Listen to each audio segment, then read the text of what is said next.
بسم الله الرحمن الرحيم.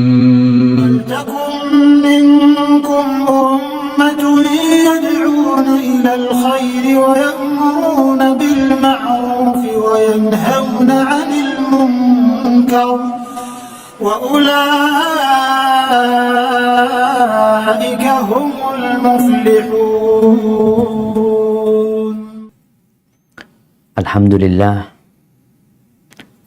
segala puji dan puja untuk Allah Jalla Jalaluh, Rabbil Alamin. Ingat, kita ini makhluk. Allah lah pencipta kita. Allah lah pencipta alam semesta ini. Allah lah yang memberikan rezeki kepada kita dan kelak kepadanya kita akan kembali. Wa bihi nasta'in ala umurid dunya wad din. Dan hanya kepada Allah kita meminta pertolongan dalam urusan dunia dan juga dalam urusan agama. Ada banyak masalah-masalah agama yang menimpa kita secara personal, secara masyarakat, secara bangsa. Maka kita meminta pertolongan kepada Allah, yang Allah itu maha kuasa atas segala sesuatu.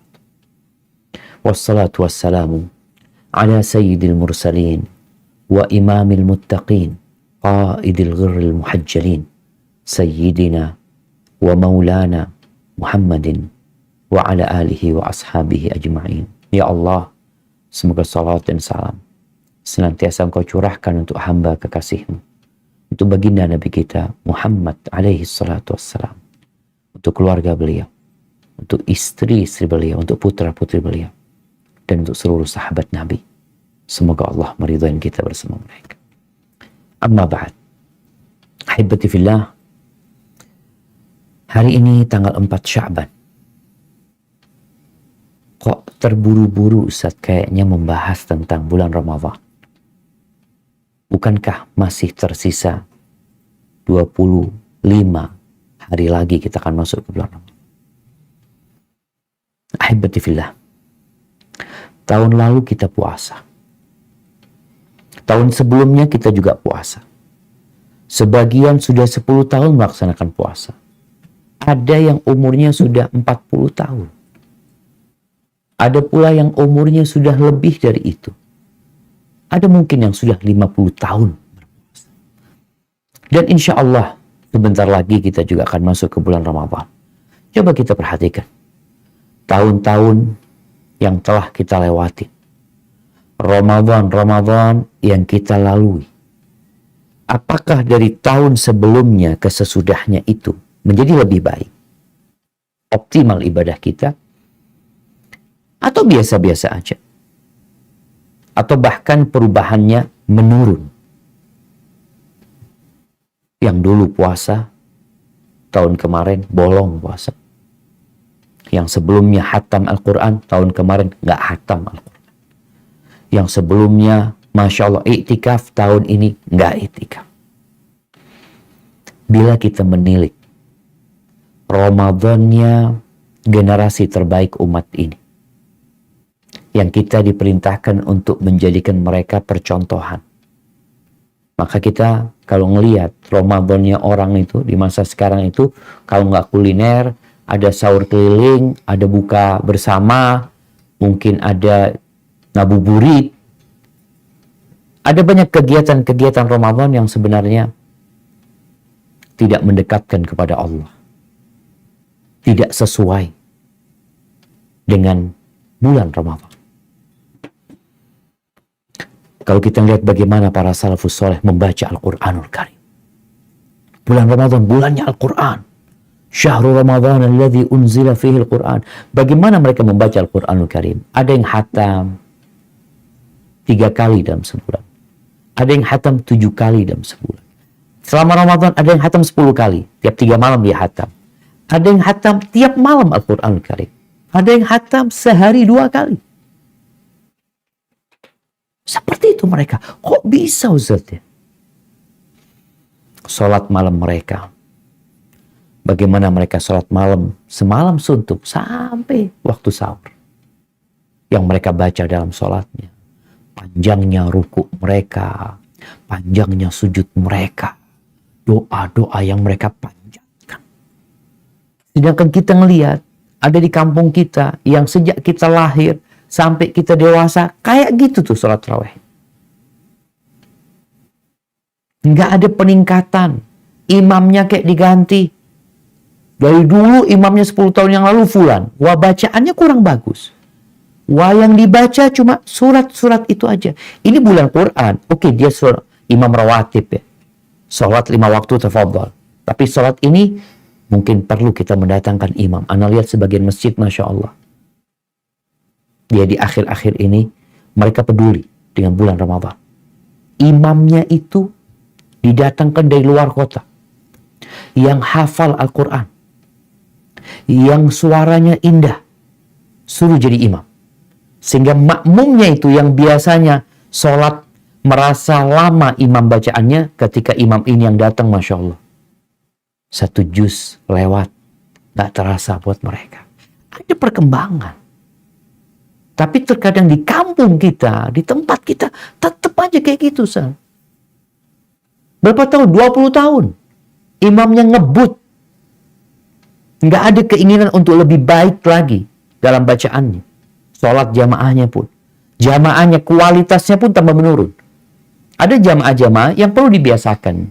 Kalau imamnya bacaannya panjang, nggak enak, wajar mereka. Ya Allah, imamnya gimana sih? Kita ingin yang bacaannya bagus. Bahkan Nabi SAW menyuruh, Zayyinul Qur'an Nabi aswatikum. Hiasi Al-Quran dengan suara kalian. Gimana di beberapa masjid, imamnya bacaannya kurang nyaman. Bagaimana dengan sedekah kita? Kalau kita membandingkan sedekah para salafus soleh, ya, Masya Allah. Bulan Ramadan jadi bulan sedekah. Kemudian iktikaf. Mereka fokus ibadah. Meninggalkan urusan dunia. Ngapain? Beribadah. Ahibati fillah. Kita semua tahu. Kita diciptakan di muka bumi ini bukan untuk bersenang-senang. Kita diciptakan untuk mengabdi kepada Allah Azza wa Jalla.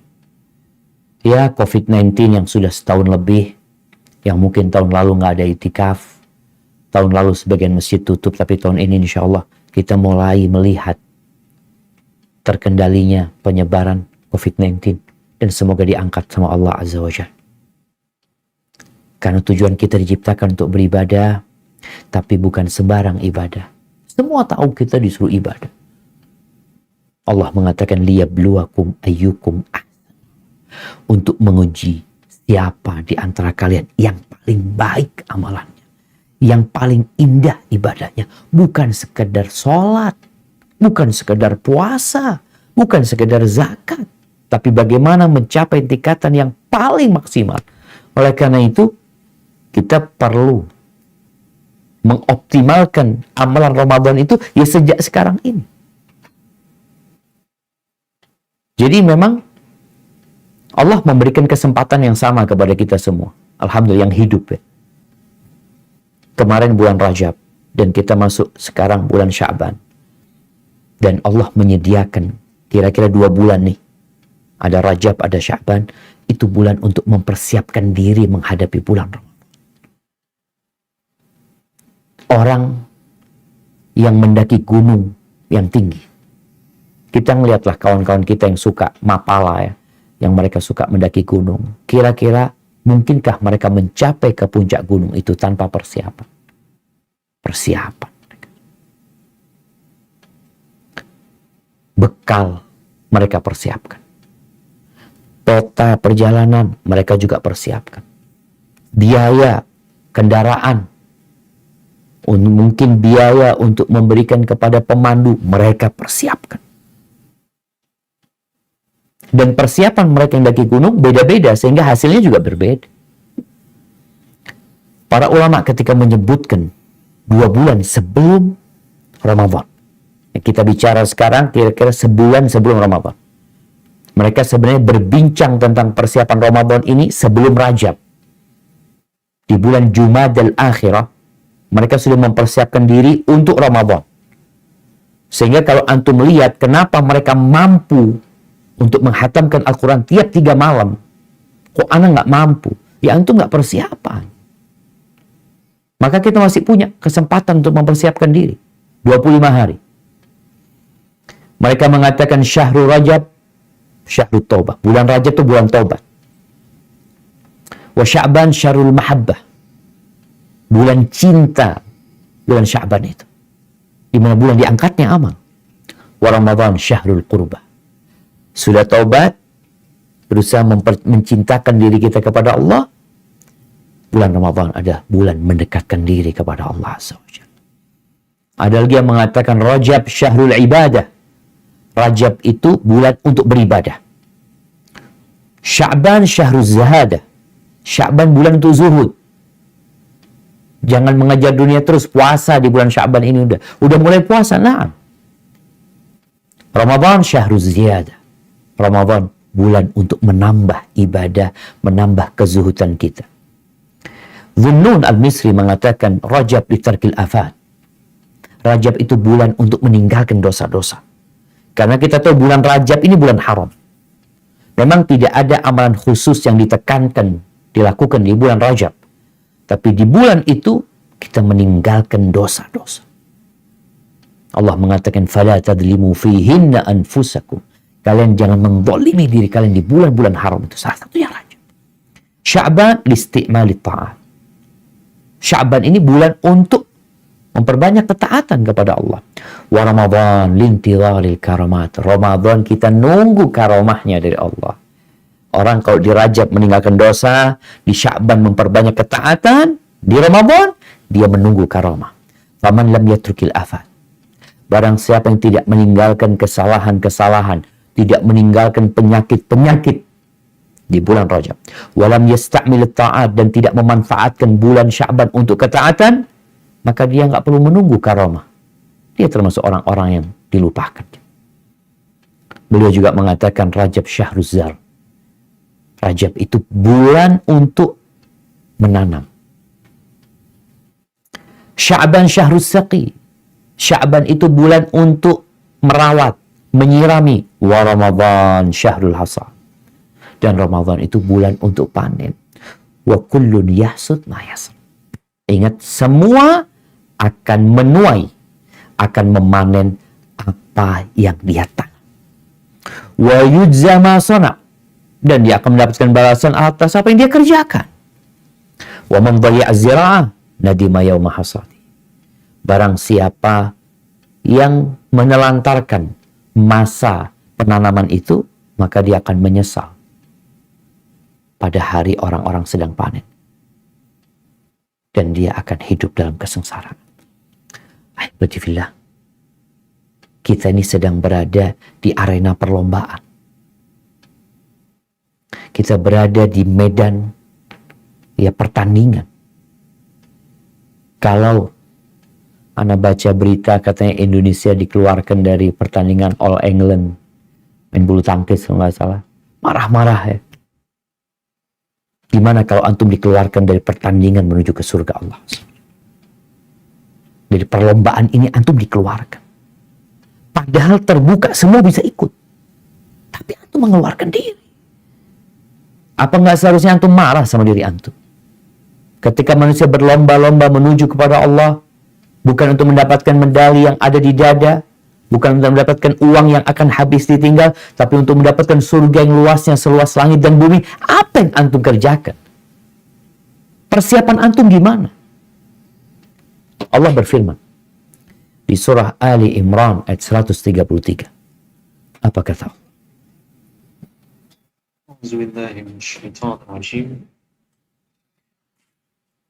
وسارعوا إلى مغفرة من ربكم وجنة أرضها السماوات والأرض أعدت للمتقين. Dan bersegeralah kamu mencari ampunan dari Tuhanmu dan mendapatkan surga yang luasnya seluas langit dan bumi yang disediakan bagi orang-orang yang bertakwa. Barakallahu fikum. Kalau antum siap untuk berlomba-lomba meraih surga Allah dan ampunannya, kita mulai kiat-kiat dan langkah-langkahnya. Langkah yang pertama, karena Ramadan bulan panen, maka antum harus tanam sebelum Ramadan. Dikatakan tadi bulan Rajab udah lewat, Ustaz. Alhamdulillah. Yang kemarin sudah tanam, alhamdulillah. Yang belum tanam, Ustaz, sekarang tanam. Tapi bagaimana cara menanam? Antum tanya sama petani. Antum tanya, gimana sih saya mau tanam? Saya punya bibit, bibitnya bagus. Tapi apakah bibit yang bagus bisa ditanam di semua tanah? Nggak bisa. Tanahnya harus dikondisikan.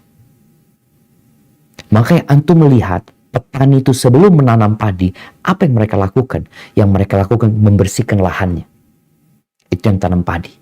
Orang-orang yang mau tanam sawit, apa yang mereka lakukan? Bersihkan lahannya. Jadi mengkondisikan lahan ini supaya benih yang akan kita tanam itu tumbuh. Terus apa tanah yang akan kita tanam ini, Ustaz? Lahannya ini apa yang harus dibersihkan, yang harus kalau ada yang namanya padi itu, apa namanya yang pakai sapi itu jemaah? Dibajak. Dibajak. Nah, Anda sampai lupa membajak itu karena udah nggak kelihatan lagi sapi yang membajak, yang ada mesin-mesin yang membajak. Jadi dibajak. Sawah itu dibajak. Bahasa sininya namanya diberujul. Jemaah. Itu bagaimana supaya tanah jadi gembur. Kemudian nanti dibiarin, nggak langsung ditanam ya. Setelah itu diairin. Ini proses untuk menanam benih. Tanah untuk menanam benih itu hati kita. Jantung kita. Yang Nabi SAW mengatakan, kalau itu baik, semuanya jadi baik. Jadi kalau hatinya baik, mau nanam apa aja, tumbuh. Makanya kita harus perhatian dengan hati kita. Bagaimana membersihkan hati? Yang pertama dengan bertobat kepada Allah. Berapa bulan kita terus berbuat dosa? Sejak Ramadan tahun lalu, sebagian orang itu keluar Ramadan langsung dosanya. Karena dia berpikir, oh nanti Ramadan Allah menghapuskan dosa-dosa. Bayangin ya, kalau yang namanya sawah itu tidak dibersihkan selama 9 bulan. Kira-kira kayak apa coba? Rumput ilalang tumbuh ya. Berkumpul yang bermanfaat dengan yang tidak bermanfaat. Kadangkala ya apa aja tumbuh di sana. Ada burung lewat, ada kelelawar lewat membuang sesuatu, tumbuh di sana. Akhirnya ya kaktus pun mungkin tumbuh di tempat itu. Maka kita perlu persiapan yang lebih panjang lagi untuk mempersiapkan lahan itu dengan cara bertaubat kepada Allah. Memperbanyak istighfar supaya lahannya dibersihkan, meninggalkan dosa-dosa. Allah Azza wa Jalla berfirman di surat Al-Maidah ayat 74. Apa kata Allah?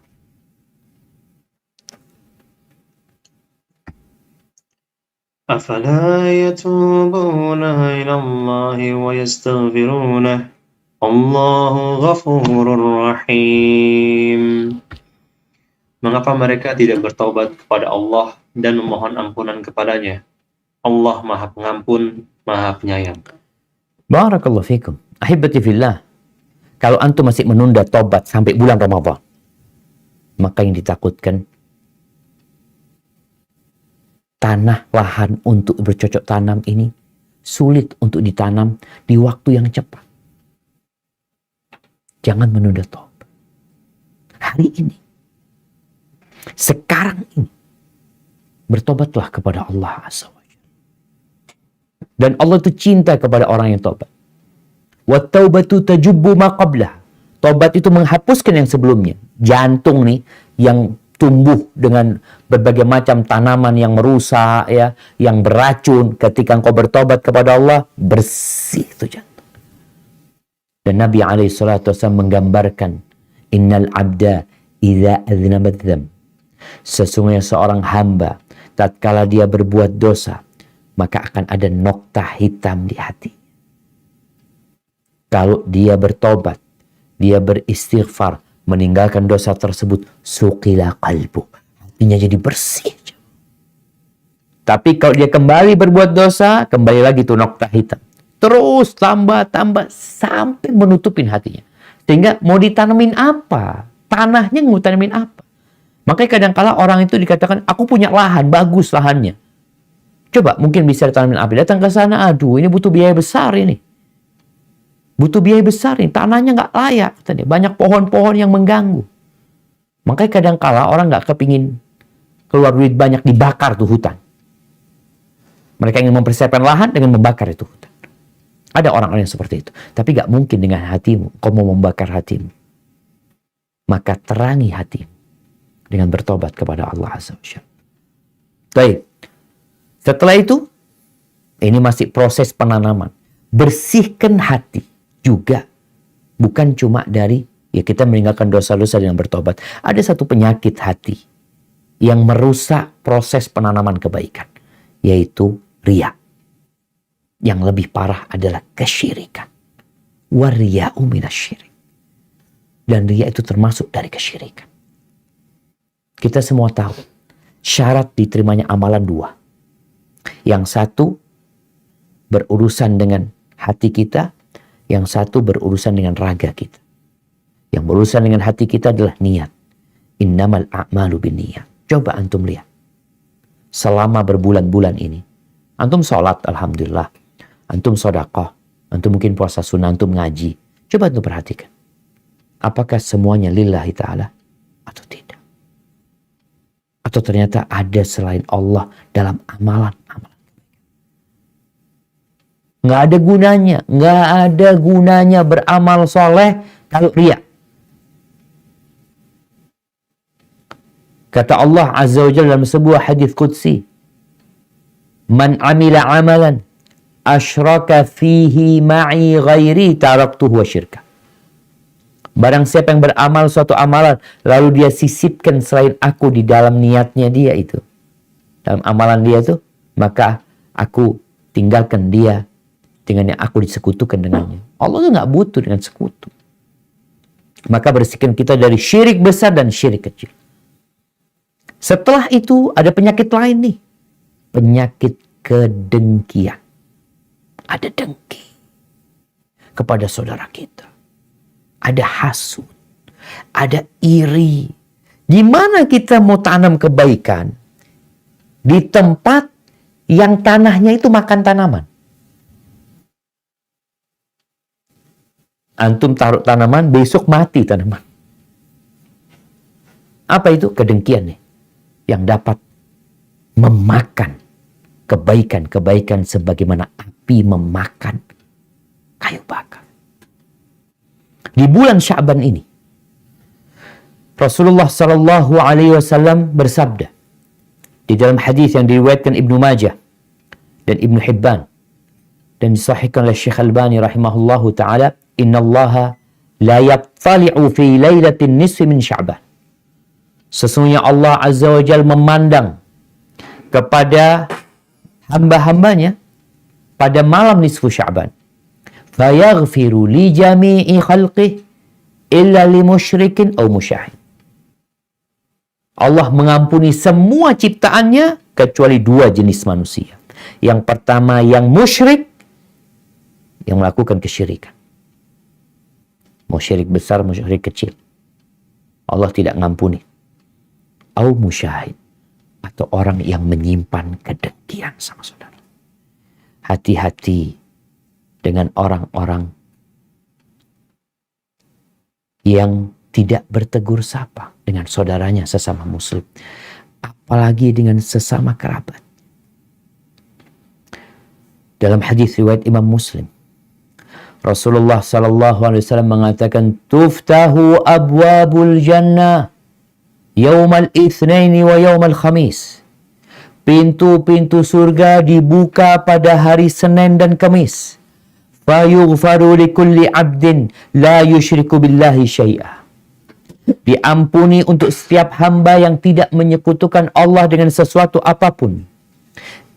Illa rajulan, kecuali seorang, kanat bainahu wa baina akhihi syahna, ada antara dia dan saudaranya kedengkian, ada dendam sama saudaranya, fayuqalu anziru hadaini hatta yastaliha, untuk dua orang ini tunda pengampunan buat dia. Ada orang yang kasih remisi, dikasih apa lagi? Ampunan. Ini orang gara-gara dia ada kedengkian sama saudaranya, ada dendam sama saudaranya, dikatakan tunda buat dua orang ini. Anziru hadaini hatta yassaliha. Tunggu dua orang ini jangan diampuni sampai mereka baikan. Sampai 3 kali Nabi SAW menyebutkan hal ini. Maka segeralah. Ini untuk mengkondisikan hati. Kita ini masih lahannya jemaah. Lahannya ini supaya layak untuk ditanamin. Seharusnya bukan di bulan Sya'ban, di bulan Rajab kemarin tuh. Udah siap lahannya. Bulan Sya'ban tinggal nyiramin. Benihnya udah ditanam kemarin. Tapi ada yang belum. Maka segeralah. Sambung rahim. Sambung rahim. Kita tahu rahim yang paling dekat adalah kedua orang tua kita. Kadangkala di bulan ini nanti akan banyak tebaran SMS, WA, minta maaf. Engkau minta maaf sama siapa? Sama seluruh penduduk Indonesia. Engkau kenal sama mereka. Mereka kenal sama dirimu. Engkau perlu meminta maaf secara khusus kepada kerabat. Kepada orang-orang yang memang kenal sama engkau. Yang mungkin engkau pernah menyimpan dendam sama dia. Mungkin dia pernah menyakitimu sehingga engkau tidak lupa dengan kesalahannya. Itu untuk mengkondisikan dan buat yang menyambung rahim. Jangan mengira yang disebut orang yang ahli silaturahim itu yang banyak kawannya. Bukan. Siapa orang yang menyambung rahimnya? Yang menyambung hubungan kekerabatan sama kerabatnya, sama pamannya, sama sepupunya, sama keponakannya. Dan ada kondisi khusus buat orang yang menyambung rahim yang putus. Apa kata Nabi SAW dalam hadis riwayat Imam Bukhari? Laisal wasil bil mukafi. Orang yang menyambung rahim itu bukan orang yang sudah balas-balasan. Dia datang, ana datang. Dia berbuat baik, ana berbuat baik. Ini ya udah biasa, udah nyambung. Udah nyambung. Tapi yang dikatakan orang yang menyambung itu adalah orang idza quti'at rahimuhu wasalaha. Kalau rahimnya diputus, dia nyambung, diikat lagi sama dia. Diputus sama keluarganya, dia sambung lagi. Diputus sama dia sambung. Itu yang namanya al-wasil. Yang akan mendapatkan sambungan dari Allah.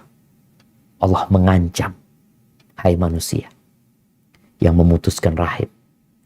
Gara-gara urusan harta. Gara-gara urusan sakit hati karena ucapan. Jangan sampai kau memutuskan. Orang-orang berbuat salah, engkau juga berbuat salah. Rahim itu ketika diciptakan oleh Allah, dia bergelantungan di arsy Allah. Dia mengatakan, hadza maqamul a'idzi bika. Ini makomnya yang minta perlindungan kepadamu. Lalu Allah mengatakan, ama tardaina an asila man wasalaki. Setelah siap hatinya, baru antum menanam. Tanaman pertama itu adalah bayar utang, yang punya utang. Bayar utang Ramadan. Udah gak ada waktu lagi. Kemarin katanya nanti Syawal. Syawal, puasa Syawal enggak. Nanti Dzulqa'dah nggak bayar. Nanti Dzulhijjah kan ada 10 awal Dzulhijjah, hari-hari yang mulia, nggak puasa juga. Oh, nanti di bulan Muharram nggak puasa. Sampai sekarang nih, nggak ada kesempatan lagi. Kecuali sekarang. Nggak boleh nunda lagi nanti. Tapi ada orang yang memang suka berhutang. Kita ini termasuk bangsa yang suka berhutang. Cinta banget sama utang. Hari ini bisa ngelunasin, punya uang ya.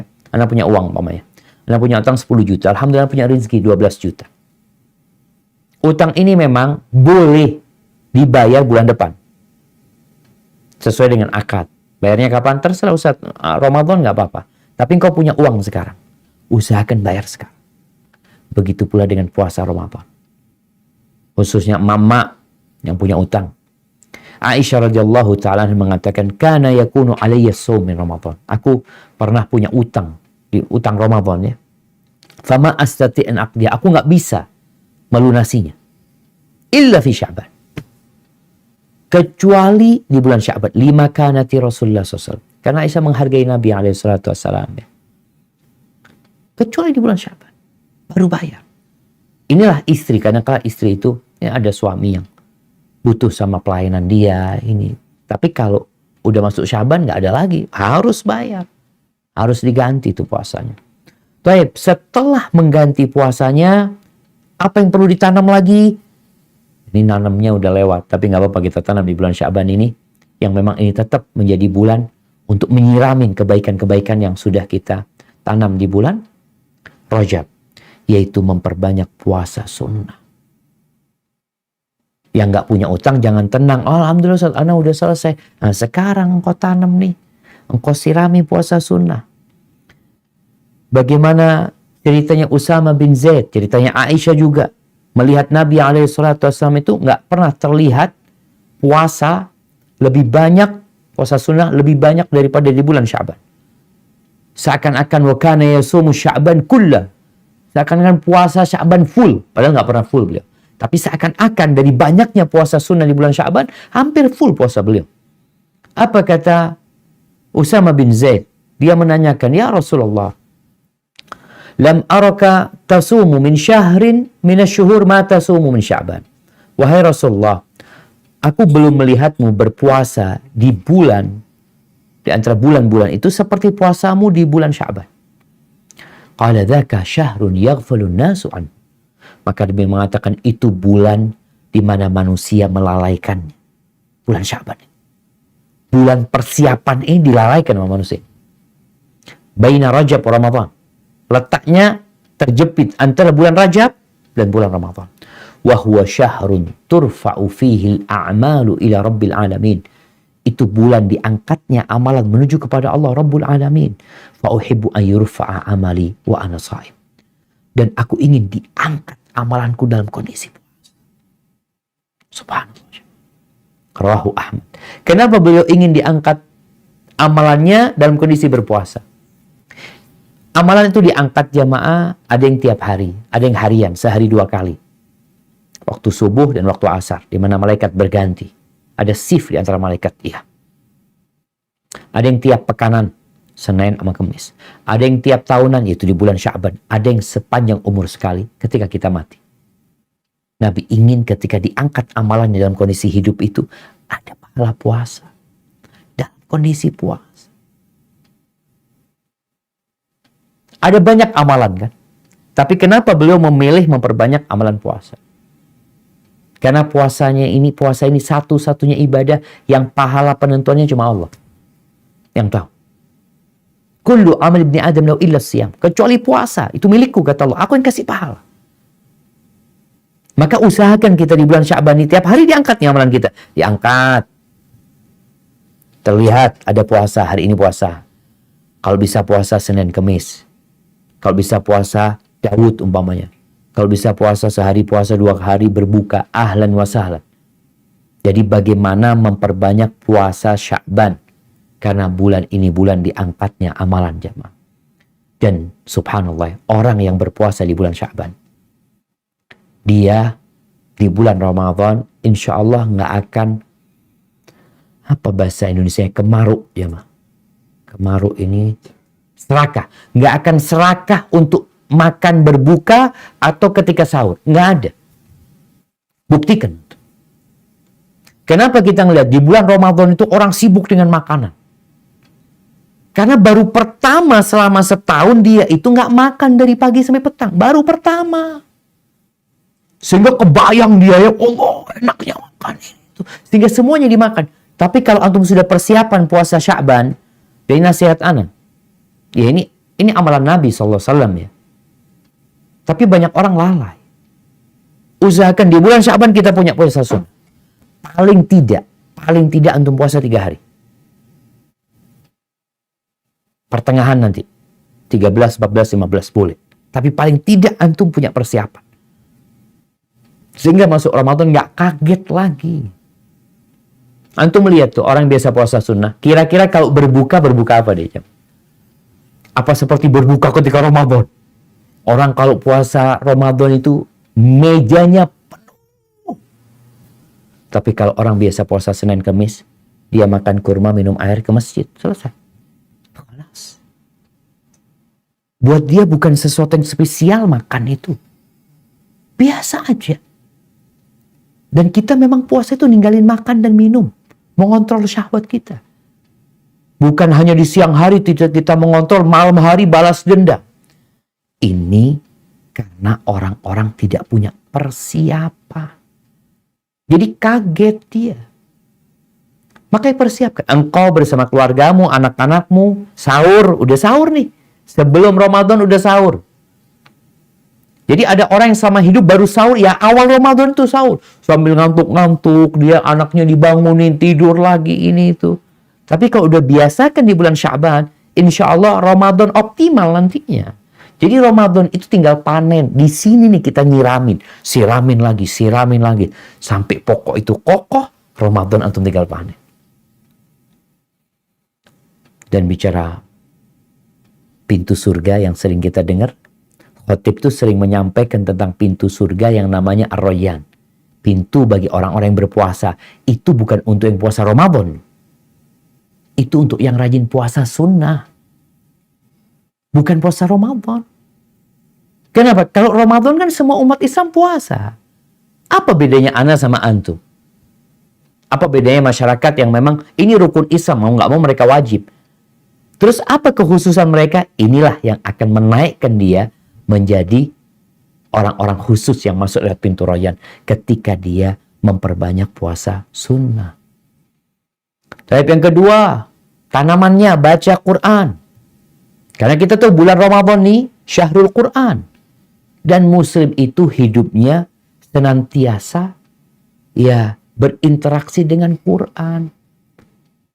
Kenapa? Quran ini petunjuk, jemaah. Inna hadzal Quran yahdi lillati hiya aqwam. Kenapa banyak orang tersesat dalam kehidupan mereka?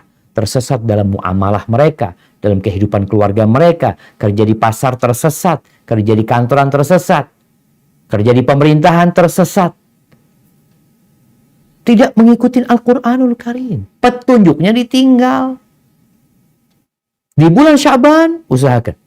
Kalau antum tiap hari sudah baca Quran, kemarin alhamdulillah Ustaz, ana tiap hari baca 1 lembar Ustaz, alhamdulillah. Berarti sekarang ditambahin. Jadi berapa? 2 lembar. 3 lembar. Ana alhamdulillah Ustaz, biasa 1 juz sehari. Oh, tambahin sekarang. Sehingga ini yang namanya bulan untuk menyiramin. Yang kebaikan yang sudah ada itu ditambahin, disiramin, dibuat lebih indah lagi. Salamah bin Kuhail mengatakan, kana yuqal syahru Sya'ban syahrul qurra. Dikatakan dulu bulan Sya'ban itu bulannya orang-orang yang suka membaca Al-Quran Karim. Bulan Sya'ban.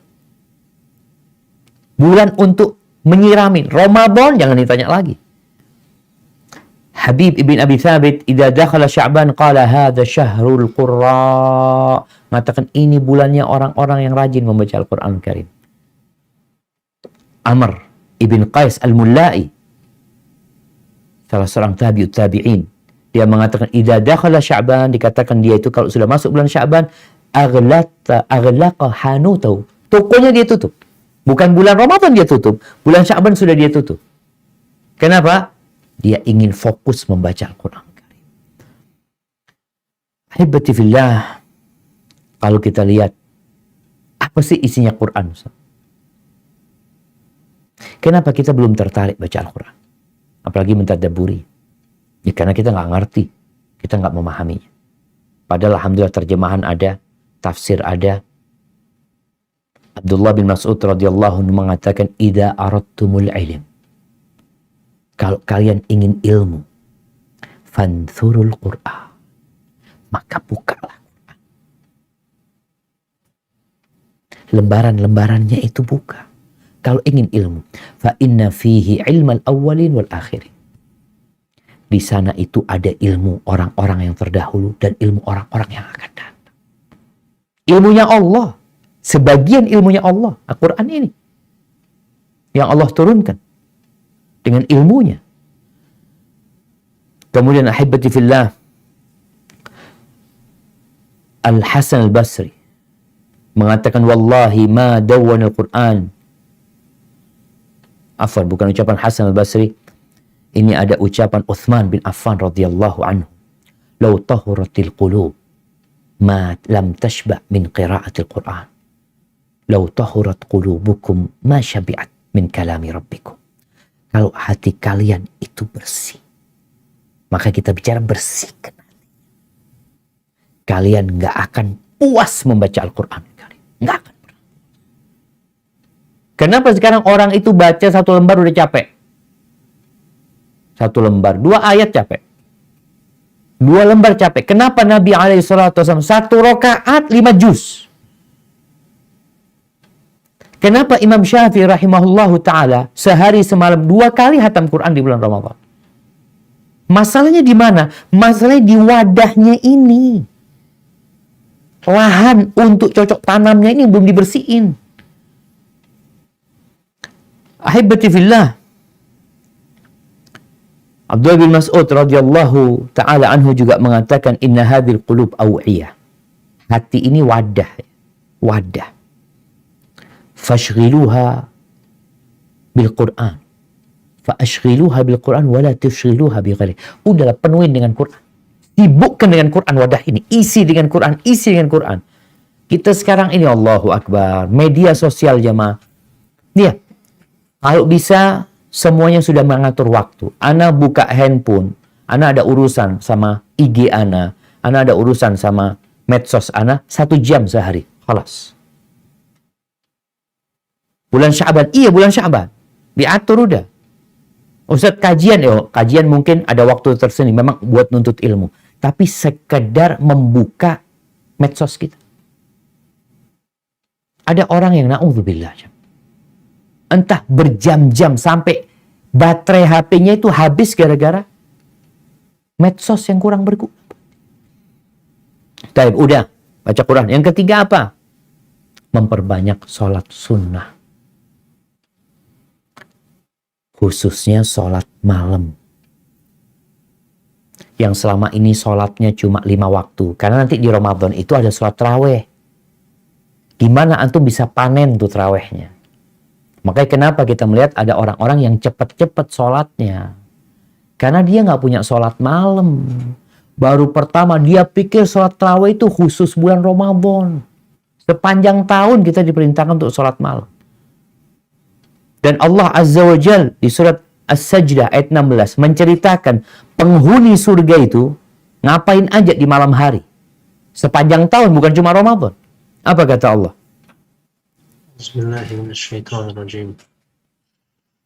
تتجافى جنوبهم عن المضاجع يدعون ربهم خوفا وطمعا ومما رزقناهم ينفقون. Lambung mereka jauh dari tempat tidurnya. Mereka berdoa kepada Tuhannya dengan rasa takut dan penuh harap. Dan mereka menginfakkan sebagian dari rezeki yang kami berikan kepada mereka. Barakallahu fikum. Ini kerjaan penghuni surga. Lambungnya itu jauh dari tempat tidurnya. Ngapain? Sholat malam, berdoa, memohon kepada Allah. Ada rasa takut, ada rasa harap. Kita ini harapannya dunia, takutnya dunia. Kebanyakan kita. Yang ada dalam benaknya takut rugi dalam pekerjaannya, berharap keuntungan dari usahanya, urusan dunia. Engkau pernah nggak berpikir kita takut masuk neraka? Kita berharap masuk surga. Dalam list perkara-perkara yang penting dalam hidupmu, ada di mana surga sama neraka? Penghuni surga itu tatajafa junubuhum anil madaji. Bukan hanya di bulan Ramadan, tapi itu kebiasaan mereka. Makanya Anda mengajak di bulan Sya'ban nih, mulai kita kurangin tidurnya. Malam itu, ada sahur kan nanti. Mulai bangun. Usahakan sholat malam 3 rakaat. Bangun jam 2. Alhamdulillah punya alarm. Dibiasakan tuh. Kalau nggak bisa, sebelum tidur, mulai sholat witir. 3 rakaat, 5 rakaat, 7 rakaat, 9 rakaat, 11 rakaat. Sholat sudah. Dibiasakan. Mulai ini, hari ini Ana mau 3 rakaat. Alhamdulillah, 3 rakaat sudah. Ana mungkin susah kalau malam hari. Usahakan. Engkau mampu insya Allah. Kita hanya butuh pembiasaan. Kemudian di surat Adz-Dzariyat ayat 17-18. Apa kata Allah Azza wa Jalla?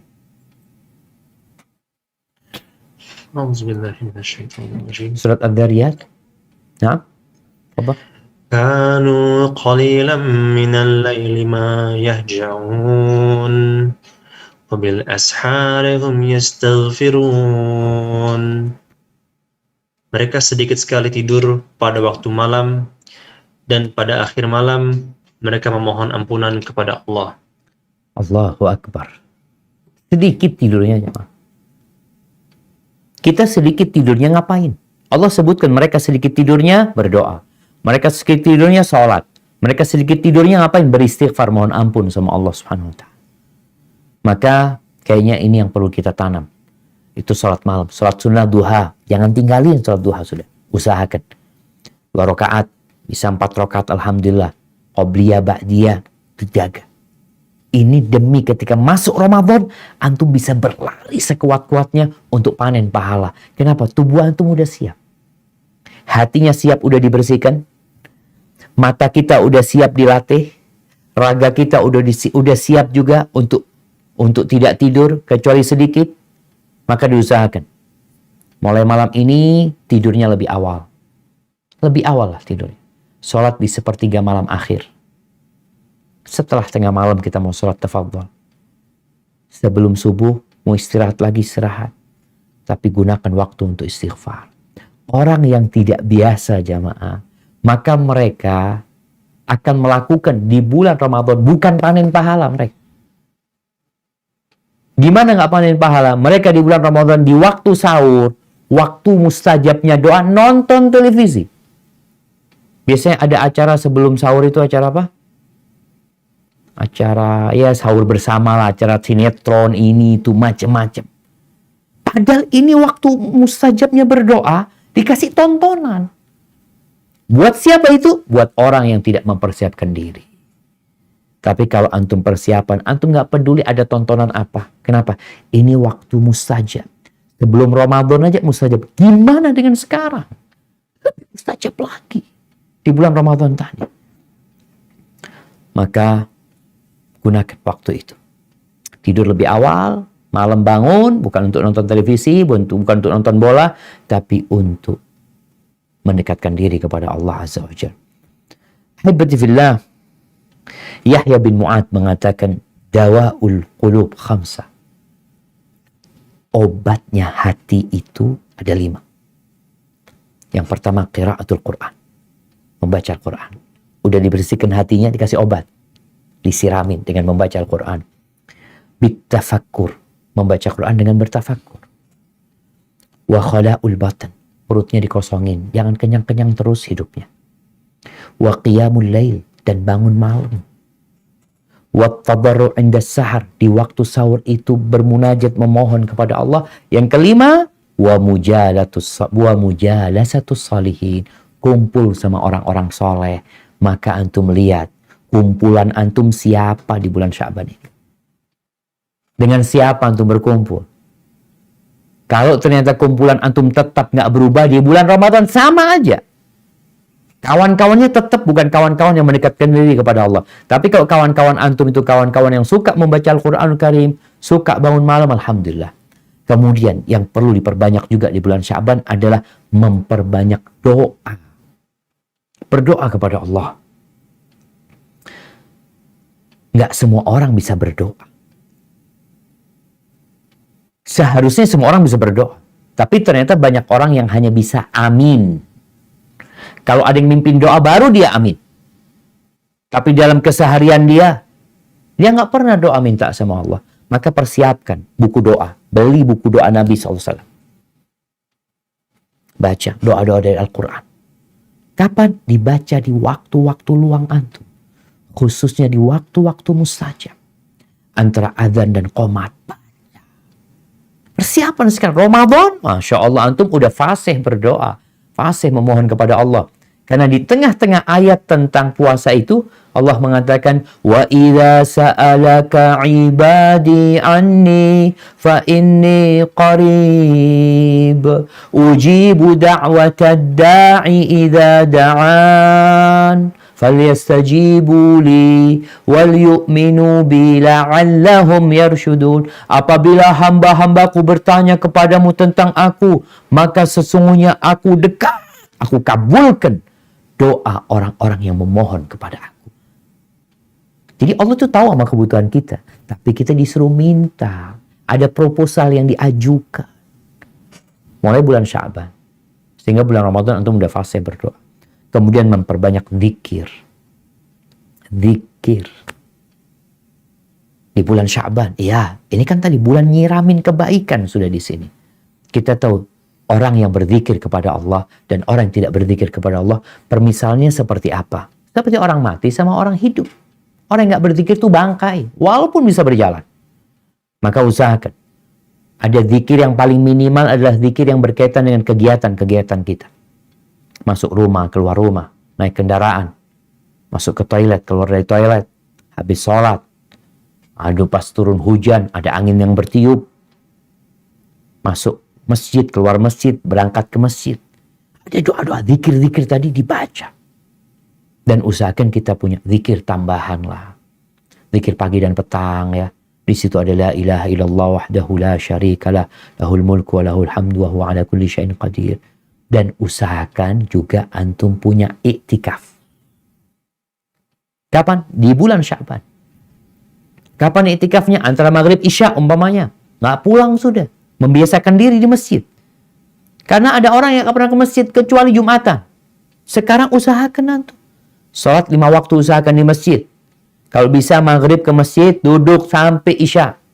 Atau subuh, biasakan habis subuh. Kalau memang nggak ada kegiatan, duduk sampai matahari terbit. Atau besok hari Jumat. Yang nggak musafir, yang nggak dalam perjalanan. Usahakan datangnya lebih awal. Ini membiasakan diri untuk itikaf. Karena nanti di Ramadan ada itikaf 10 hari full.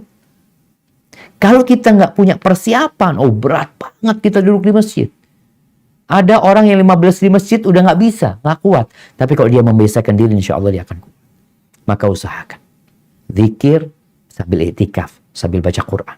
Kemudian setelah itu, ya mulai antum banyak sodakoh lah. Karena kadang-kala orang itu, nanti Ramadan aku akan sodakoh. Naam, Ramadan sodakoh. Aku Ramadan akan kasih buka bersama. Naam, nanti Ramadan. Sekarang dimulai.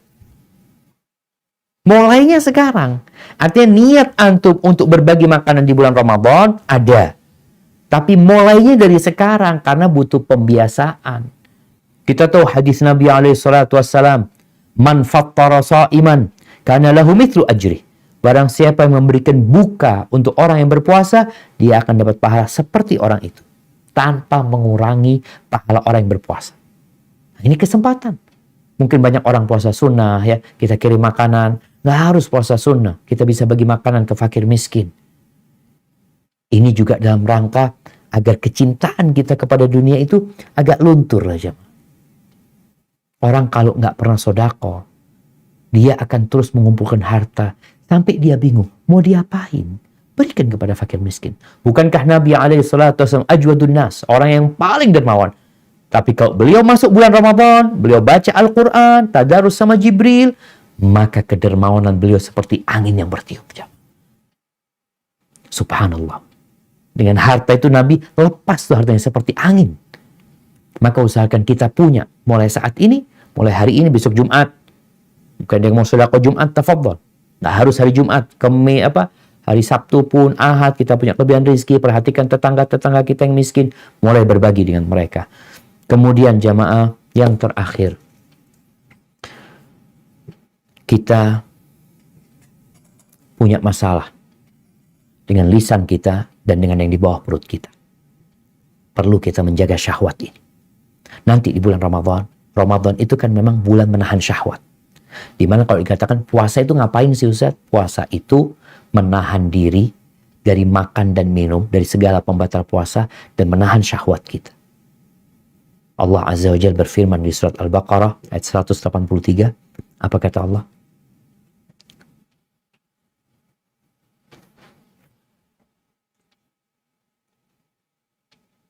A'udzubillahi minasyaitonirrajim. يا أيها الذين آمنوا كتب عليكم الصيام كما كتب على الذين من قبلكم لعلكم تتقون. Wahai orang-orang yang beriman, diwajibkan atas kamu berpuasa sebagaimana diwajibkan atas orang sebelum kamu agar kamu bertakwa. Barakallahu fikum. Jadi puasa ini bulan menuju kepada ketakwaan. Dan di antara ketakwaan adalah menjaga lisan dan kemaluan kita. Mulut kita dijaga. Memang mulut kita dijaga dari makan dan minum ya ketika Ramadan. Tapi kita perlu menjaga mulut kita dari ucapan-ucapan yang tidak pantas. Maka mulai saat ini, udahlah komentar-komentar, kau nggak perlu komentar. Ganti dengan zikrullah, ganti dengan mengingat Allah, ganti dengan berdoa memohon kepada Allah. Kemudian jaga kemaluan kita. Tundukkan pandangan kita, semoga Allah Azza wa Jal menerima ibadah kita. Dan ingat, Nabi SAW bersabda, man lam yada' qawla zur wal amala bihi wal jahl wal amala bihi. Barang siapa yang tidak meninggalkan ucapan-ucapan ya palsu, kedustaan, ya, penipuan, hoak, perbuatan bodoh, yang tidak meninggalkan itu, maka Allah nggak perlu dia meninggalkan makan dan minum. Apa perlunya? Tujuannya agar engkau bertakwa kepada Allah Azza wa Jalla. Bukan supaya engkau lapar, bukan supaya engkau jadi kurus, bukan. Agar engkau bertakwa kepada Allah. Hadza wallahu a'lam bishawab. Anda kembalikan ke pembawa acara. Jazakumullah khair.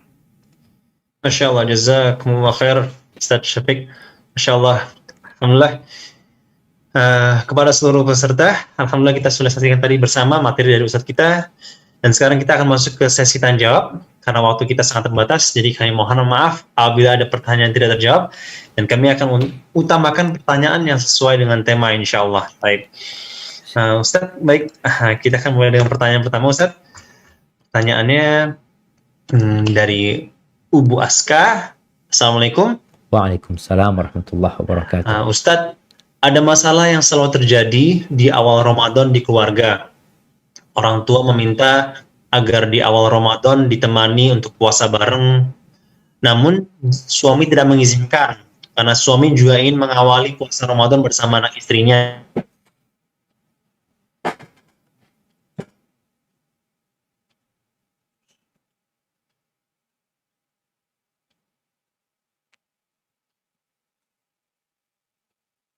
Nah, ya kayaknya terputus ya.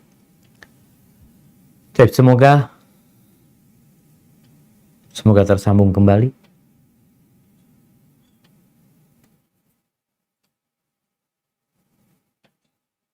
MC-nya putus. Baik, Ana mungkin bisa menangkap pesan dari pertanyaan tadi tentang orang tua yang menginginkan putrinya ditemanin berpuasa. Tapi suaminya juga ingin puasa bersama istrinya. Mana yang harus dilakukan? Taat kepada suami. Taat patuh sama suami. Bukankah orang tua dari dulu sudah berpuasa sama anak? Sehingga tatkala anak itu menikah, dia akan bersama suaminya. Dan di dalam agama kita, hanya ada satu pemimpin. Ketika anak itu belum berkeluarga, maka orang tuanya yang jadi komandan. Tapi tatkala putri itu telah menikah, maka dia ikut sama suaminya. Wajib seorang anak perempuan berbakti kepada orang tuanya. Iya, wajib taat, wajib patuh, tapi terbatas dengan izin dari suaminya.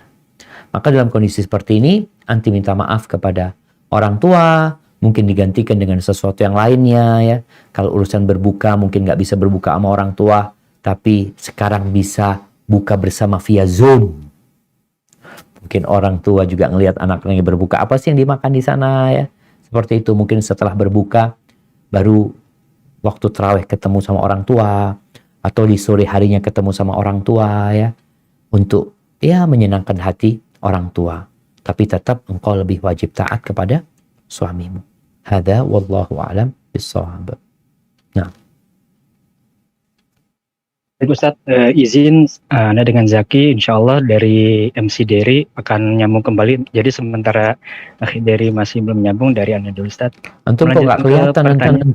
Oh, maaf Ustaz. Ustaz. Nah, tafadhal. Ya. Dari Mita, Assalamualaikum Ustaz, Anna Mita dari Bekasi. Izin bertanya, Ramadan lalu Ana uzur haid 10 hari. Tahun ini sudah saya lihat jadwal haid Ana, dan diperkirakan di awal dan akhir Ramadan Ana haid. Boleh Ustadz Ana minum pil penunda haid dari dokter? Dan bagaimana hukumnya dalam Islam karena ingin memaksimalkan ibadah di bulan Ramadan? Dan penjelasan Ustadz, jazakallah khair. Masya Allah, barakallahu fiik.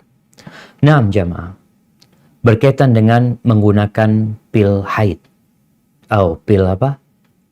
Iya, pil untuk menunda haid itu, para ulama membicarakan hal ini. Kalau itu membahayakan wanita, karena sesuatu yang normal kemudian ditahan ya, akan membahayakan tubuh dia, maka jangan. Nggak harus antum, atau nggak perlu antum minum pil penunda haid.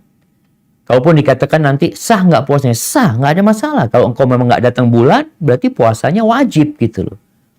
Namun berkaitan dengan bahaya, agama kita ini la dharara wa la dhirar. Tidak boleh ada yang membahayakan dan kita juga nggak boleh membahayakan orang lain. Karena biasanya sesuatu yang natural, kemudian dia ditahan, akan membahayakan kepada tubuh orang itu. Kecuali kondisinya memang hajat yang mendesak. Seperti orang yang berangkat umroh, orang yang berangkat haji. Berbeda dengan Ramadan. Kalau Ramadan kan memang udah, kok nggak usah puasa. Terus diganti. Tapi kalau bicara umroh atau haji, kita itu terikat dengan rombongan jemaah haji. Yang mereka pulang momennya tanggal 12. Sedangkan anak ini tanggal 7 itu mulai haid tuh, Ustaz. Biasanya seperti itu. Apakah anak perlu minum? Perlu minum ketika itu. Karena kondisi yang mendesak. Adapun dalam kondisi yang seperti sekarang ini, anak rasa anti tidak perlu minum pil penunda haid. Walaupun minum, puasanya sah. Nggak ada masalah. Tapi usahakan tetap natural. Kemudian ada yang diinginkan. Kenapa perempuan itu haid? Allah inginkan dia puasa lagi di waktu lain. Untuk menggantikan puasanya. Bukankah ketika seorang meninggalkan puasa di bulan Ramadan karena haid, dia punya kewajiban menggantinya di hari-hari yang lain. Dan itu berat loh. Nggak sama loh. Jadi para suami ini yang nggak punya utang, biasa aja. Tapi kalau yang punya utang, Allahu Akbar. Dia puasa di saat orang lain nggak puasa. Dia wajib mengganti. Ini suami makan, anak puasa. Dan semoga Allah memberikan pahala sesuai dengan kelelahanmu ketika kau berpuasa mengganti puasa. Hada wallahu a'lam bishawab. Masya Allah. Baik, Ustaz. Dan selanjutnya, boleh iktikaf di rumah, Ustaz? Karena di masa pandemi seperti ini, dan jika tidak, bagaimana alternatif cara iktikaf untuk mengatasi di pandemi ini, Ustaz? Masya Allah. Nah, ahibati fillah. Kita itu kalau bicara iktikaf di rumah, ya kita tiap hari di rumah gitu loh. Apalagi sejak pandemi ini kan stay at home. Ya memang kita di rumah, nggak kemana-mana gitu loh. Sampai kerjaan pun di rumah. Sedangkan yang dimaksud iktikaf itu al-lubthu fil masjid. Iktikaf itu berdiam diri di masjid. Itu namanya iktikaf. Menahan tubuh kita di rumah Allah, tubuhnya ditahan, kemudian hati kita juga ditahan, difokuskan kepada Allah Azza wa Jalla. Itu iktikaf. Tapi kalau kondisinya memang nggak bisa ke masjid, Ustaz nggak bisa ke masjid, masjidnya tutup umpamanya. Ya udah, kita beribadah di rumah. Fokus ibadah di rumah. Amalan-amalan iktikaf di masjid kita tarik ke rumah, tapi tidak dikatakan kita iktikaf. Kita fokus ibadah di rumah, bukan iktikaf. Dan kalau kita bicara pandemi seperti sekarang ini, mungkin hukumnya itu berbeda dari satu tempat ke tempat lainnya. Mungkin ada beberapa tempat yang masih lockdown ya, yang masih ada pembatasan. Apa sekarang pembatasan skala kecil, skala besar, apa PSBB, macam-macam istilahnya. Yang jelas kalau di daerah itu memang masjidnya tutup dan kita tidak bisa ke masjid, maka silahkan di rumah. Tapi kalau masjidnya udah buka dan kondisinya aman, nyaman, kita lihat di masjid itu orang-orang menjaga protokol kesehatan, ya silahkan iktikaf di masjid. Tapi kalau khawatir, berarti nggak perlu iktikaf. Fokus ibadah di rumah. Tapi juga mengkondisikan, rumahnya dikondisikan. Makanya malam hari, ya udah bikin, makanya adanya musola di rumah itu bagus. Ada tempat ibadah di rumah, sholat keluarga di sana, terus kondisinya itu nggak ada kasur, nggak ada ini itu. Soalnya kadang-kala kita ke masjid, masjid tuh kayak rumah sudah. Kasur di mana-mana. Jadi kita yang ingin fokus ibadah akhirnya juga ingin tidur. Karena melihat banyaknya kasur di masjid. Usahakan tempatnya itu dikondisikan. Yang di rumah ya. Kasur, bantal apa disingkirkan, ya udah karpet aja umpamanya. Di situ ada tempat Quran ya. Di situ mungkin ada air yang diperlukan. Bapaknya itikaf, bukan itikaf, bapaknya ibadah di pojokan sana, anaknya di sini, istrinya di mana. Insya Allah dengan cara seperti itu kita bisa maksimal ya untuk meraih atau panen pahala di bulan Ramadan. Barakallahu fikum. Baik Ustaz, mungkin menyambung yang tadi Ustaz, kalau misalnya mereka juga sholat fardunya di rumah bagaimana Ustaz? Dikarenakan masih khawatir COVID Ustaz. Iya, yaitu kalau bicara tergantung kondisi. Sekali lagi tergantung kondisi. Jadi kadang-kala kita ini ketika dapat satu fatwa, kemudian fatwa ini kita gunakan untuk seluruh negeri, untuk seluruh orang, biasanya nggak tepat. Maka fatwa para ulama itu melihat, ulama ini memfatwakan di mana? Oh, fatwanya ini di Jember umpamanya. Ternyata kondisi Jember ini parah gitu loh. Oh, ternyata fatwanya ini di Bekasi. Enggak, Bekasi aman gitu loh.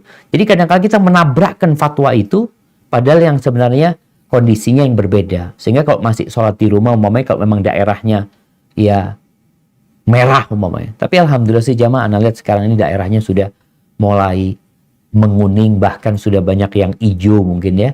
Tinggal bagaimana kita mempersiapkan diri untuk sholat di masjid, kecuali untuk orang-orang kebutuhan khusus yang mungkin membahayakan dia, ya tafadhal, mungkin ada rukhsah buat dia untuk sholat di rumah. Hada wallahu a'lam bissawab. Baik Ustaz, tadi sempat keputus. Dan lanjutkan, Ustaz, bagaimana jika kita lupa punya hutang puasa atau tidak sejak dahulu? Cara menebusnya bagaimana Ustaz? Jazakallah khair. Barakallahu fikum. Naam jamaah. Yang pertama, orang itu ada yang ragu. Dia itu ragu, anak ini punya utang apa enggak? Kayaknya punya utang. Jadi dia meragukan dirinya. Atau dia lebih yakin dia punya utang. Maka orang yang seperti ini, dia bayar. Tapi kalau dia yakin anak nggak punya utang. Ketika dia yakin nggak punya utang, walaupun ada sedikit keraguan, maka dia nggak punya utang. Jadi keyakinan itu tidak bisa dikalahkan dengan keraguan. Tapi kalau memang tadi, kayaknya anak punya utang ya, cuma berapa ya? Dulu kayaknya pernah ini, ya udah antum ganti. Seperti orang yang sholat, ketika dia ragu, ini 3 atau 4 ya? Ya udah 3, berarti nambah 1 lagi. Begitu pula tatkala antum puasa, antum ragu anak dulu punya utang apa enggak? Kayaknya punya gitu. Ya udah antum bayar. Kira-kira berapa? Kira-kira 3 atau 4, antum bayar 4. Maka di sini jamaah, orang yang punya puasa sunnah itu aman dari hutang. Nggak ada dia pikir, anak punya utang apa enggak? Ya sudah, ketika dia ragu, dia niatkan untuk bayar. Dan kita tahu insya Allah yang namanya puasa sunnah ini akan dapat menyempurnakan kekurangan-kekurangan di puasa wajib. Hadza wallahu a'lam bissawab. Baik Ustaz, pertanyaan selanjutnya. Assalamualaikum Ustaz. Waalaikumsalam warahmatullahi wabarakatuh. Semoga Ustaz dan seluruh tim selalu diberi kesehatan dan semangat untuk berbagi ilmu. Afwan, izin bertanya, apakah boleh kita terus memperbaharui niat dalam suatu ibadah karena khawatir timbul riya? Atau lebih baik kita terus memohon perlindungan Allah dari godaan syaitan? Karena khawatir ketika sedang beribadah, digoda riya, tapi kita terus menolak, tapi khawatirnya itu jadi riya Ustaz. Jazakallah khair Ustaz. Barakallahu fikum. Naam, barakallahu fikum. Ahibati fillah. Kalau bicara riya, riya ini bisa jadi di awal. Orang dari awal niatnya riya. Artinya dari awal dia ibadah, ya ingin dipuji orang. Ya udah ibadahnya nggak sah. Tapi ada orang yang lillahi ta'ala, tapi di tengah-tengah datang tuh bisikan untuk riya. Disinilah yang diperlukan perjuangan. Kalau di awal tadi ya kita seharusnya sudah memang niatnya riya, antum nggak akan ada pahala apa-apa. Tapi kalau kita ikhlas kemudian di tengah-tengah riya, ini yang perlu diperjuangkan. Kalau kemudian selesai ibadah, baru riyaknya kita, itu tidak mempengaruhi ibadah tadi, tapi bicara dengan pahala dia dari ibadah yang dia kerjakan. Apakah penting memperbaharui niat? Niat itu dijaga. Bukan akan lihat lillahi ta'ala. Niat itu amalan hati. Kenapa antum ibadah? Maka dalam rangka menjaga ibadah kita ini, Nabi SAW mengajarkan doa sama kita. Niat tetap dijaga. Tapi kadangkala ya manusia lemah terhadap godaan-godaan itu. Nabi mengajarkan sebuah doa. Allahumma inni a'udzubika an usyrika bika wa ana a'lamu wa astaghfiruka lima la a'lamu. Ya Allah, aku memohon kepadamu. Aku berlindung kepadamu dari melakukan kesyirikan. Berlindung dari melakukan kesyirikan yang aku sadari. Dan aku memohon ampun atas kesyirikan yang aku lakukan tanpa aku sadari. Ini ada riak-riak yang tidak kita sadari. Maka buat kita selalu berdoa dan memperbaiki niat kita. Terus diperbaiki. Terus datang lagi pikiran macam-macam. Dibantah lagi. Ana lillah, apa gunanya kalau ana ingin dipuji sama orang? Apa manfaatnya kalau ana ingin disanjung sama orang? Apa manfaatnya kalau banyak pengikutnya? Apa manfaatnya kalau banyak pendengarnya? Buat dia. Terus dia latih hatinya untuk bergantung sama Allah dan meniatkan semuanya lillahi ta'ala. Hadza wallahu a'lam bis-shawab. Assalamualaikum Ustaz. Semoga Ustaz dan seluruh tim selalu berada dalam lindungan rahmat Allah. Afwan izin bertanya, apakah boleh melakukan puasa Daud terbatas untuk waktu tertentu saja? Misalnya hanya untuk bulan Sya'ban saja. Jazakallahu khairan Ustaz. Barakallahu fikum. Barakallahu fikum. Naam jemaah, sejatinya kita tuh bebas mau puasa seperti apa selama sesuai dengan yang dianjurkan Nabi SAW. Kita mau puasa Daud di bulan Sya'ban aja boleh. Kita mau puasa Daud di bulan Syawal aja boleh. Anak kok kepingin puasa bulan ini ya, ingin memperbanyak, anak punya hajat sama Allah, mau puasa Daud silahkan. Jadi anjuran untuk berpuasa itu yang pertama, kalau bisa kita puasa itu dalam sebulan 1 hari. Kalau bisa lebih 3 hari. Kalau bisa lebih Senin Kamis. Kalau bisa lebih paling maksimal puasa Daud. Dalam sebulan itu usahakan paling nggak kita puasa yang paling maksimal puasa Daud. Itu yang paling maksimal. Kalau ternyata kita nggak sepanjang hidup Ustaz, ya nggak apa-apa. Kalau itu kemampuanmu. Tapi ingat, sebaik-baiknya amalan adalah yang berkesinambungan walaupun sedikit. Contohnya gini, ana di Sya'ban Ustaz, ana biasa puasa Senin Kamis Ustaz. Tapi di Sya'ban ana ganti. Jadi puasa Daud, nggak apa-apa. Kenapa? Karena kan bulan diangkatnya amal Ustaz. Ana kepingin lebih lagi. Silahkan. Nanti di bulan Sya'ban balik lagi Senin Kamis umpamanya. Nggak ada masalah. Tapi yang jelas, jangan pernah berhenti puasa dalam sebulan. Usahakan selalu berpuasa. Hadza wallahu a'lam bis-shawab. Baik Ustaz, ke pertanyaan selanjutnya. Assalamualaikum warahmatullahi wabarakatuh. Pak Ustaz izin bertanya, bagaimana kalau orang di bulan Ramadan waktunya hanya sia-sia saja, malam hanya kumpul-kumpul dengan hal yang tidak manfaat, dan siang hanya tidur, tidak mengaji, dan tidak mengerjakan sholat-sholat sunnah. Bagaimana cara menasihnya Pak Ustadz? Terlebih lagi kalau misalnya mereka itu main game. Gamenya itu mungkin ada unsur sihir dan lain sebagainya. Apakah membuat orang ini keluar dari Islam Ustadz karena main game tersebut? Padahal mereka bilang, enggak kok, saya nggak percaya gitu-gituan. Jazakallahu khair Ustadz. Barakallahu fikum. Naam jamaah rahimakumullah. Berkaitan dengan Ramadan, bulan panen, ada orang yang nggak panen. Orang lagi panen, bawa keranjang besar-besar ya, ada yang bawa truk. Ramadan itu ada orang yang panennya pakai truk. Jadi hasil panennya banyak kali. Ada yang pakai keranjang, ada yang pakai motor. Ada yang nggak bawa keranjang. Dia bawa apa? Bawa handphone. Orang panen pahala dia cuma pegang handphone aja, bermain. Rasulullah SAW mengatakan, syaqiyun abdun adraka Ramadan, thumman salakha minhu, falam yughfar. Sengsara seorang hamba, celaka seorang hamba, yang dia dikasih kesempatan sama Allah untuk hidup di bulan Ramadan. Allah berikan kepada dia umur untuk hadir di bulan yang penuh dengan kemuliaan. Selesai Ramadan, dan diampuni dosa-dosanya. Tetap dosanya. Gimana nggak celaka jemaah? Kalau ada baju yang dimasukkan ke mesin cuci yang paling hebat, dikasih deterjen paling hebat, keluar tetap nodanya kotor. Engkau itu gimana sih? Ada apa sama? Maka buat teman-teman, ya bagaimana kita memberikan nasihat kepada mereka? Ya dari sekarang sebenarnya. Dari bulan Rajab kemarin, ya udah lewat bulan Rajab, sekarang bulan Sya'ban nih. Sampaikan kepada mereka persiapan ya udah. Antum punya kawan-kawan, ya antum punya permainan, dikurangin semuanya. Ini bulan bercocok tanam dan bulan menanam juga. Menanam dan bulan untuk menyiramin sekarang. Bagaimana tadi diganti dengan Al-Quran, diganti dengan kajian. Bertahap nih. Masih ada waktu nih. 25 hari. Hari ini gimana? Sejam aja main gamenya. Ya ditahan.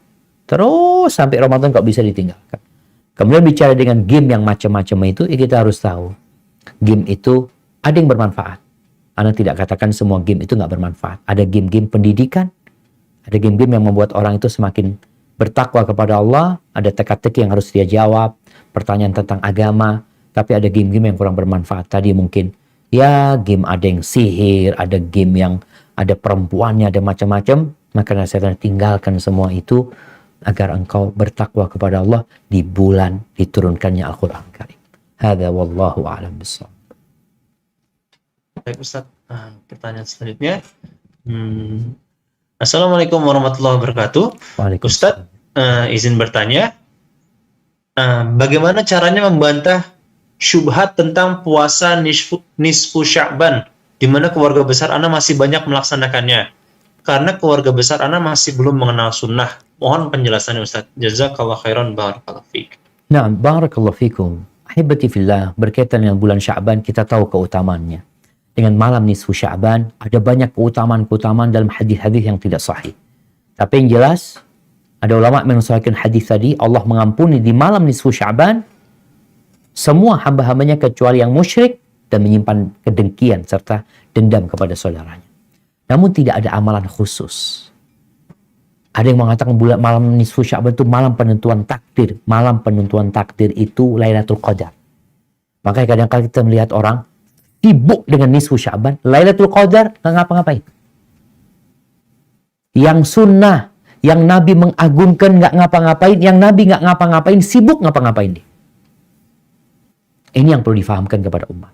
Coba dilihat lagi, Nabi ngapain di malam nisfu Sya'ban? Lihat hadisnya, apakah benar atau tidak. Kalau nggak benar, ya sudahlah, kita tinggalin. Tinggal bagaimana sekarang keluarga kita. Sampaikan kepada keluarga tentang keutamaan Lailatul Qadar. Lalu sampaikan juga, ada pun berkaitan dengan nisfu Sya'ban, nih ada yang sahih seperti ini. Kalau bicara puasa, sampaikan puasa itu Nabi puasa selama bulan Sya'ban itu banyak kali.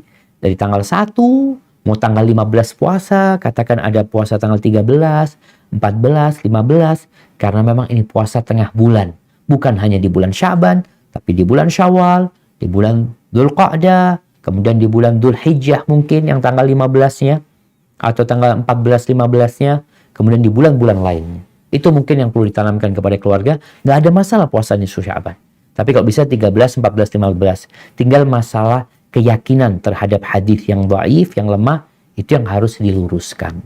Hadza wallahu a'lam bishawab. Baik Ustaz, selanjutnya bismillah. Assalamualaikum warahmatullahi wabarakatuh. Afwan, izin bertanya, apa boleh jika seorang anak mau membayarkan hutang puasa ayah rahimahullah yang belum sempat dibayarkan, dan bagaimana caranya? Mungkin teknis niat atau gimana Ustaz? Jazakallah khair atas jawabannya. Nah, barakallahu fikum. Ya, ahibati fillah. Yang pertama, kita perlu lihat apakah orang yang meninggalkan berpuasa itu karena memang dia nggak mampu puasa. Karena ada orang yang nggak puasa karena sakit menaun. Ya udah, bayarnya itu bukan dengan puasa, tapi bayarnya dengan fidyah. Fafidyatun ta'amu wa 'alal ladzina yutiqunahu fidyatun ta'amu miskin. Yang nggak mampu untuk berpuasa itu ya udah ngasih makan orang miskin. Jadi antum lihat kalau orang tua itu meninggalkan puasa karena kondisinya memang sakit menaun, nggak perlu antum ganti puasanya. Yang perlu dilakukan adalah membayarkan fidyah. Tapi kalau enggak, jadi abah itu sakit Ustaz di bulan Ramadan, kemudian dia meninggal. Harapan kita memang ayah itu sehat di bulan Syawal, tapi tanggal 17 Ramadan dia meninggal dunia. Dia punya utang 17 hari. Di sini para ulama membolehkan. Jadi sebagian mengatakan yang wajib diganti itu puasa nadar, dan sebagian ulama berpendapat seperti itu, puasa wajib pun boleh digantikan oleh keluarganya. Kalau kondisinya tadi, orang tuanya ini sebenarnya ada harapan sehat ya. Tapi dia meninggal dunia, tadi 17 hari itu nggak dibayarin. Maka keluarganya boleh membayarkan dengan berpuasa. Ya niatnya niat menggantikan puasa orang tua. Tapi kalau orang tua sakit menaun, bukan dibayar puasa, tapi dibayar fidyah. Hadza wallahu a'lam bishawab. Baik Ustaz, selanjutnya, Assalamualaikum. Waalaikumsalam. Izin bertanya, Ustaz Syafiq, berkenaan dengan zakat harta, apakah zakat harta boleh dibagi-bagi kepada beberapa orang? Dan apakah harus disebutkan kepada si penerima zakat bahwa itu adalah zakat harta kita? Karena kita di bulan Ramadan kan diperbolehkan untuk bersodakoh. Nah, bagaimana? Apakah boleh kita bersodakoh dengan menyebutkan zakat harta kita, Ustaz? Masya Allah. Jazakallahu khair. Barakallahu fikum.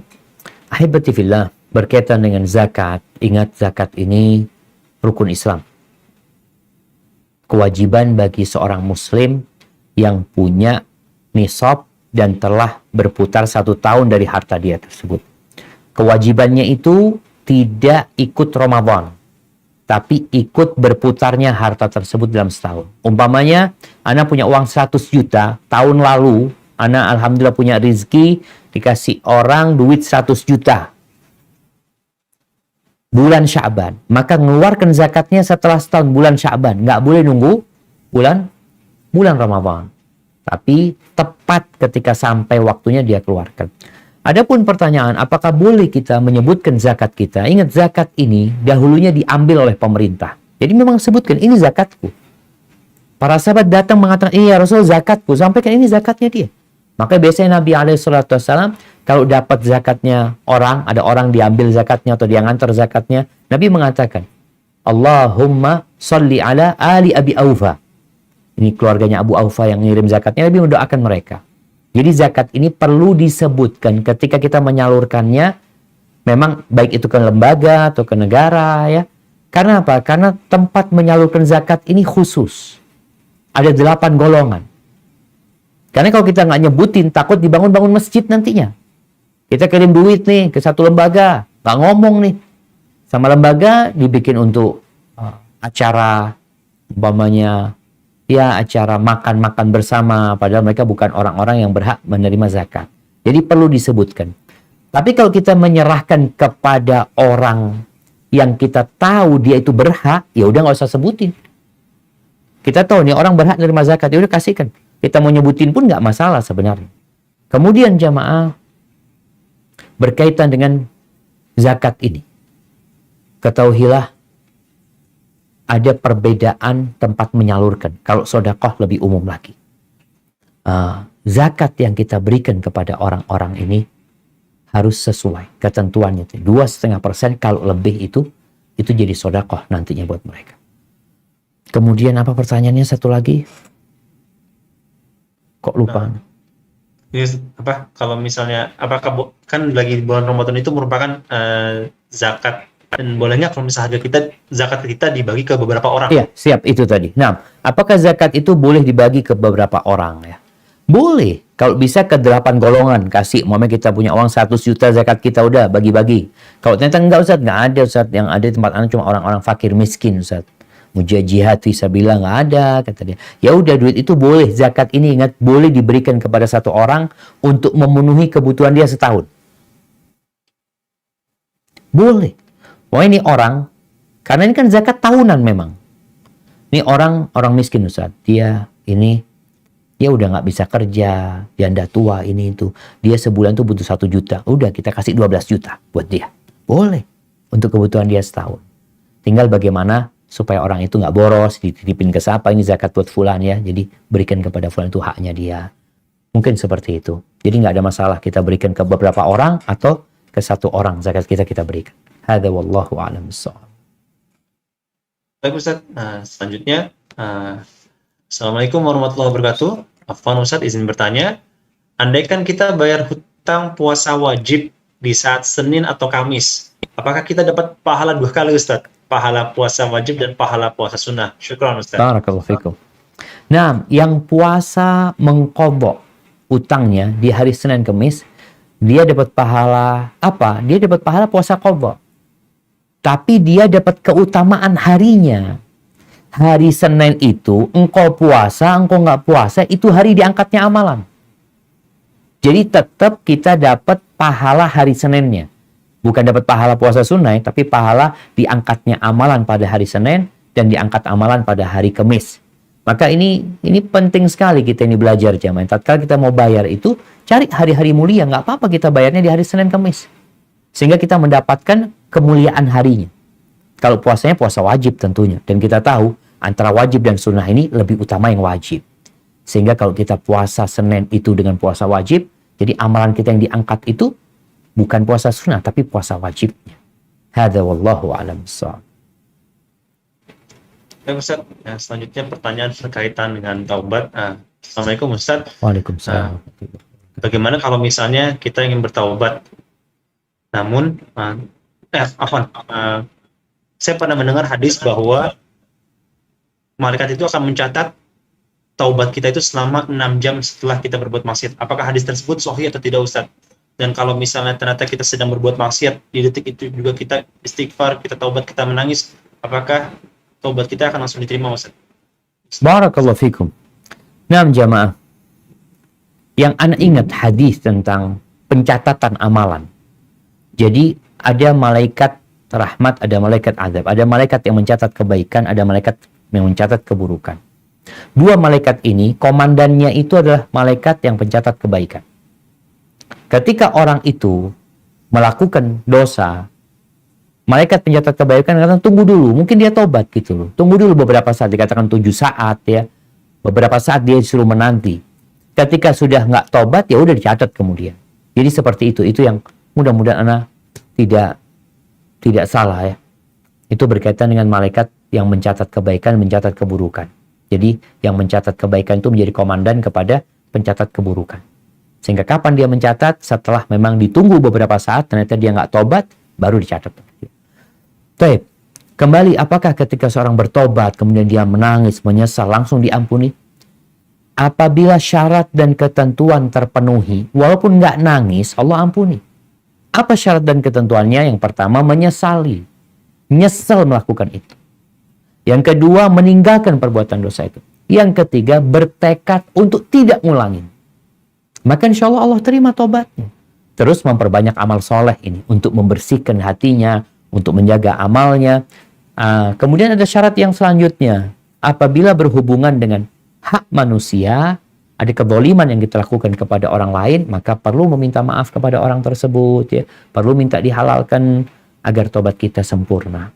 Hada wallahu a'lam bissawab. Ustaz. Mungkin satu pertanyaan lagi Ustaz, bagaimana? Siap, bismillah. Obat. Baik, pertanyaan berikutnya. Assalamualaikum warahmatullahi wabarakatuh. Izin bertanya. Orang tua saya sekarang usia hampir 90 tahun. Alhamdulillah sampai Ramadan tahun lalu masih kuat saum Ramadan. Hanya saja seingat kami, beliau dulu baru mulai sholat dan saum ketika umur 49 tahun. Kami tidak tahu apakah beliau sudah mengqadha puasa-puasa beliau yang sebelum umur 49 tahun. Kami mau bertanya kepada beliau, khawatirnya tersinggung. Apa yang harus saya lakukan Ustaz? Mohon nasihatnya. Jazakumullahu khairan. Masya Allah, barakallahu fikum. Subhanallah jamaah. Rasulullah SAW mengatakan khairun nas man tala umruhu wa hasuna amaluhu. Manusia yang terbaik adalah yang panjang umurnya dan baik amalannya. Semoga ayah antum termasuk orang-orang yang baik. Adapun kalau dia punya masa lalu yang kelam, di mana dia pernah nggak sholat, pernah nggak puasa, bagaimana dia menggantinya? Para ulama berbeda pendapat tentang orang yang meninggalkan puasa dengan sengaja dan tentang orang yang meninggalkan sholat dengan sengaja. Apakah ada kesempatan buat mereka untuk menggantikan? Sebagian mengatakan wajib diganti, wajib diqadha sholatnya, wajib diqadha puasanya, karena dia telah meninggalkan rukun Islam. Sehingga dia punya utang yang banyak sekali. Tapi sebagian ulama mengatakan enggak. Dan Al lebih condong kepada pendapat yang kedua. Orang yang meninggalkan dengan sengaja nggak ada kesempatan untuk mengganti. Itu dosa besar. Yang boleh mengganti itu yang karena musafir, yang karena sakit. Kalau orang nggak sholat karena ketiduran, karena lupa. Tapi kalau dia memang setahun nggak sholat, kemudian tahun depan anak mau sholat, nggak ada. Yang harus dilakukan bertobat kepada Allah dengan taubatan nasuha. Maka nasihat ana, ya kalau mengikuti pendapat yang kedua tadi, yang perlu dianjurkan kepada ayah, karena ayah dulu pernah nggak puasa, pernah nggak sholat, bagaimana sekarang bertobat dengan taubatan nasuha, memperbanyak puasa sunnah, bukan hanya Ramadan, memperbanyak sholat sunnah, bukan hanya yang 5 waktu. Hadza wallahu a'lam bishawab. Mungkin itu jamaah yang bisa ana sampaikan, kurang lebihnya mohon maaf. Semoga Allah memberikan taufik kepada kita untuk benar-benar menyirami kebaikan kita di bulan Sya'ban ini dan menyampaikan kita ke bulan Ramadan. Barakallahu fiik. Ana kembalikan ke pembawa acara. Jazakumullahu khairan. وَلْتَكُنْ مِنْكُمْ أُمَّةٌ يَدْعُونَ إِلَى الْخَيْرِ وَيَأْمُرُونَ بِالْمَعْرُوفِ بالمعروف وينهون عن المنكر وأولئك